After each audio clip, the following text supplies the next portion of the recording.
এটা কি বলো তো, কেউ গেস করতে পারছো? বলছি দাঁড়াও।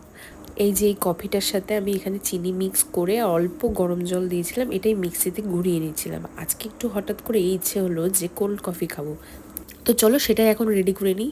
By the way, hey my beautiful families, welcome back to my channel Sanjukta's lifestyle.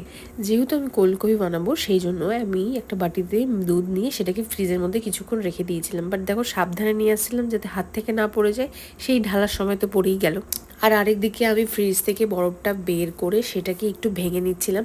তারপর দুধের মধ্যে বরফটা দিয়ে আগে যে কফি আর সুগারের মিক্সারটা রেডি করে রেখেছিলাম সেটা এখানে দিয়ে দিচ্ছিলাম। তো আমি এখানে ওয়ার্ম ওয়াটার অ্যাড করেছিলাম, সো এখানে যদি কোল্ড ওয়াটার দেওয়া যায় তো মিক্সারটা কিন্তু আরেকটু ফ্লাফি হয়। এবার এর মধ্যে আমি আরেকটু কফি অ্যাড করে দিয়েছিলাম। আমার একটু কোল্ড কফি একটু তেতো তেতোই ভালো লাগে।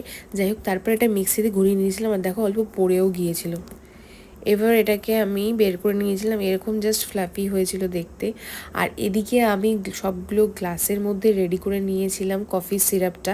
আর এই সিরাপটা কিন্তু আমি বাড়িতেই বানিয়েছিলাম, এখানে সেটাই বলছিলাম। তো বাড়িতে তখন গেস্ট এসেছিলো, তো সবার জন্যই একটু বানিয়ে নিয়েছিলাম।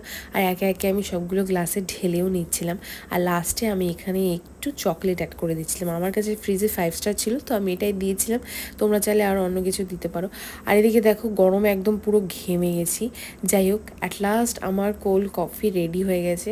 আর এটা কিন্তু আমি জমিয়ে এনজয় করেছি। আর সন্ধেবেলা এরকম ঠান্ডা কিছু খেলে কিন্তু মনটাও ভালো হয়ে যায়।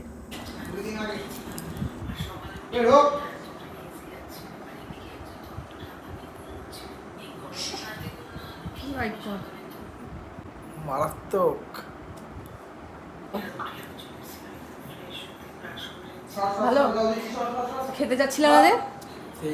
খেতে যাচ্ছিলে না কেন? তাহলে খেতে চাচ্ছিলে না কেন? কি খেতে চাইনি বলেছি, বললাম যে একটু পরে খাবো।